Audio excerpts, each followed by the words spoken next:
Bienvenue dans cet épisode de la quête du manager. Aujourd'hui, on va parler d'un processus de manipulation qu'on appelle le triangle dramatique. C'est le docteur Stephen Karpman, un psychiatre américain, qui est à l'origine de cette découverte. Il faut le voir comme un modèle théorique qui a complètement révolutionné la gestion du conflit. C'est un processus qu'on peut subir ou même déclencher sans même s'en rendre compte. Et en connaissant les rouages de ce processus, ça va drastiquement changer ta vision du conflit, que tu en sois victime ou au contraire investigateur. Et ce, même si tu n'as pas de mauvaises intentions. Donc on va essayer de le visualiser ensemble. Imagine-toi un triangle équilatéral où l'on retrouve à chaque sommet un rôle. Donc il y a 3 sommets, il y a 3 rôles donc. Le rôle de victime, de sauveur et de persécuteur, chacun ayant un effet sur l'autre. Consciemment et bien souvent inconsciemment, notre cerveau a tendance à nous pousser dans l'un de ces 3 rôles. Alors soit on se met tout seul, soit quelqu'un nous impose un des rôles que j'ai définis précédemment. À chaque conflit, conversation, on peut être dans ce triangle dramatique et même changer de rôle sans même s'en rendre compte et ainsi de passer de victime à persécuteur, à sauveur par exemple. C'est un modèle qui fonctionne soit avec soi-même, soit, ce qui arrive bien souvent, ça implique en fait beaucoup de personnes, comme, alors ça part d'un duo, un trio, ça peut être plusieurs personnes dans une même pièce, ou même voire plusieurs groupes. Et le problème en réalité, c'est pas forcément le rôle qu'on tient, c'est de rentrer dans ce modèle et de faire partie du triangle. Le but, c'est qu'il faut absolument s'en extirper, et je vais vous expliquer pourquoi, en définissant d'abord les 3 rôles. Si on commence à parler de la victime, comme son nom l'indique, elle se sent complètement victimisée, opprimée, impuissante, et si on l'écoute, elle semble complètement incapable de prendre une quelconque décision sur sa vie. Elle a aucune capacité de responsabilité dans ses décisions en fait. C'est une personne vraiment qui subit. C'est des personnes souvent qui vont être dans la plainte. Concernant le persécuteur, vous l'imaginez aussi très bien, c'est un peu le méchant de l'histoire. C'est celui qui contrôle, celui qui blâme, qui juge, qui critique, qui culpabilise. C'est vraiment le grand méchant qui est en colère, très autoritaire, rigide, et il se sent très supérieur. Une de ses phrases qu'il va répéter souvent, ça va être « tout est de ta faute ». Le sauveur, quant à lui, c'est très simple. Lui, il va essayer de sauver, justement, comme son nom l'indique encore une fois, de trouver des solutions, de venir en aide. Il part en croisade pour sauver des gens. Pour mieux comprendre pourquoi c'est malsain d'être dans l'un des 3 rôles du triangle dramatique, il faut que je vous parle d'Eric Berne. Eric Berne, c'est un docteur aussi, psychiatre américain, qui d'ailleurs, pour la petite anecdote, était professeur de Stephen Karpman. Lui, il a découvert 4 mythes, qui sont des sortes de légendes ancrées dans des croyances, des personnes qui font partie du triangle dramatique. Donc les personnes qui vont rentrer dans le triangle dramatique vont agir en conséquence de ces croyances. La première, c'est « j'ai le pouvoir de rendre les gens heureux ».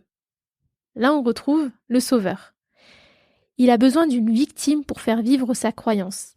C'est l'une des raisons d'ailleurs pour laquelle il est dangereux, c'est que pour la réaliser, il va faire en sorte de créer chez les autres un rôle de victime. La deuxième, c'est que les autres ont le pouvoir de me rendre heureux. Et là, c'est la victime qui va penser de cette manière et qui va avoir besoin d'un sauveur pour faire réaliser sa croyance. Le souci, c'est que, là encore, on le voit très bien, il a besoin des autres en permanence. Et ça l'empêche, lui, de se réaliser au final seul et de reprendre la responsabilité de sa vie. La troisième, c'est que les autres ont le pouvoir de me rendre malheureux. Là encore, on retrouve la victime qui a besoin de créer un persécuteur pour faire vivre sa croyance.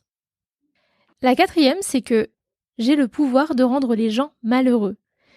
Et là, on retrouve le persécuteur. C'est qu'il a besoin d'une victime pour faire vivre sa croyance. Et consciemment ou inconsciemment, c'est des gens qui vont penser que, donc soit ils aiment rendre les gens malheureux, ça arrive, ça existe, soit c'est des gens qui vont penser, dès que je fais quelque chose, ça rend les gens malheureux. Et là, c'est un peu inconscient, mais pareil, ils rentrent dans le rôle du persécuteur. Donc la victime, c'est vraiment quelqu'un qui attire le sauveur, qui veut, de par son rôle, lui venir en aide.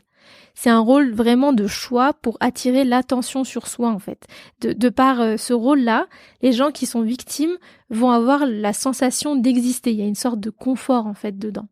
La victime, si elle n'est pas persécutée, cherchera de toute manière un persécuteur. C'est une position confortable parce que ça permet à la victime de ne pas résoudre ses problématiques et même pire, de mettre toute la responsabilité de ses problèmes sur quelqu'un d'autre.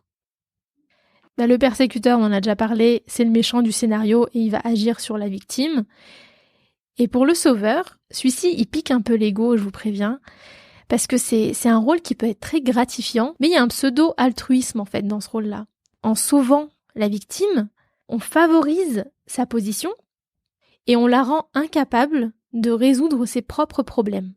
Dans le rôle du sauveur, il va essayer de résoudre les problématiques ou les problèmes de la victime, mais il va tout faire pour ne pas résoudre ses propres problèmes.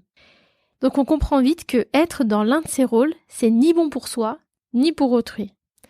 C'est dur à admettre parce que il faut prendre du recul dans les situations où tu souffres, où tu es dans une situation que tu n'aimes pas vivre, ou bien une conversation qui te semble vraiment très désagréable, et te demander si tu n'es pas dans le triangle dramatique, et surtout, quel rôle tu as à ce moment-là.